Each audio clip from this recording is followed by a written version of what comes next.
Alright guys, welcome back to another Borderlands 3 video, and in this one, it is time to go over another legendary, another fan favorite legendary, the Infinity Pistol. That is right guys, it has made its return from Borderlands 2, was one of the fan favorites of Borderlands 2, and it is back in this game ready to go. So yeah, in this video I'm going to be showing you the stats of it at like level 50, what you can expect from it, how exactly it works in case you're new to the Infinity Pistol, and we're also going to be answering the question of like how to best get this item, can you farm it, stuff like that as per usual with my legendary weapon guides. And speaking of which guys, if you want to check out my previous guides for legendaries, there will be a link to the playlist down below in the description, and also be sure to hit that subscribe button for more guides in the near future. But anyways guys, without further ado, let's go ahead and jump on into it here with the legendary Infinity. So yeah guys, this is a pistol manufactured by Vladof, same as it was back in Borderlands 2, and as you can see it's changed up a little bit, looks a bit different from the version in Borderlands 2, looks a bit shorter like oddly enough, but for the most part it looks pretty much the same. It has that same like spinning,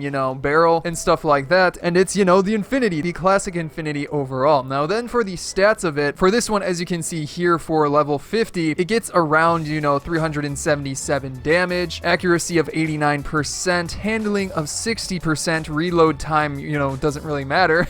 I mean, it's the Infinity, I don't even know why it has a reload time, that's kind of random. Fire rate 8.20 seconds, that's definitely something to take a note of for sure. We'll come back to that, and also the magazine size is obviously one, because if you take a look at the flavor text, it's closer than you think. No, it isn't. The special ability for this item is obviously that you don't have to reload it, and also it has an infinite magazine size, so you don't ever have to buy ammo for this unless you're like completely out. And then on top of that, this one has a plus 27% weapon damage, which is solid, and also 2.2 times weapon zoom. Again, you can get different parts and things, like this one has a barrel accessory to add 10% damage, stuff like that, which is definitely useful. And then for the stats, obviously I would focus mainly on the damage and the fire rate, since a bunch of the other stats are locked. Focusing on fire rate and damage is definitely something to keep a lookout for. On top of that, these can also come in different elements, which is very, very helpful, especially in like incendiary for dealing certain damage to certain bosses, or just enemies in general, very consistently, and it's also just a fun item to use overall. So yeah guys, those are the stats and details about the item itself, but what about the location of this one? Where can you get it? Where can you pick it up? Well, as of right now, it doesn't look like you can farm any particular boss for it. It appears to be a world drop as of right now. That could change in the future. I'm hoping they do change that in the future, because if you remember in Borderlands 2, there was a specific boss that dropped this. I think it was Doc Mercy, so maybe we'll see something like that, where in a future patch, one of the bosses can drop this. But yeah, as of right now, it is a world drop. So what that means is it can drop from pretty much any loot source. I've seen it drop from chests, even like the gray normal ones. I also believe it can drop from like the Graveward and stuff like that, usual bosses, the Chupacabra, things like that are what I've heard it can drop from. If you've gotten one of these as well, leave a comment down below of where you've gotten it, so we can confirm like which bosses and stuff drop it. But for the most part, I would maybe try farming the Graveward. I posted a really good farming method of the Graveward. You can defeat him in like 5 seconds with this method. There'll be a link to that down below in the description as well. So I definitely recommend that. I think it's probably the best way to go about doing this, and hopefully you just get lucky and manage to get one of these. But yeah guys, that is going to be it for this video. Hit that subscribe button if you enjoyed it. Be sure to check out some of my previous videos on the screen now, and without further ado, I will see you in the next one.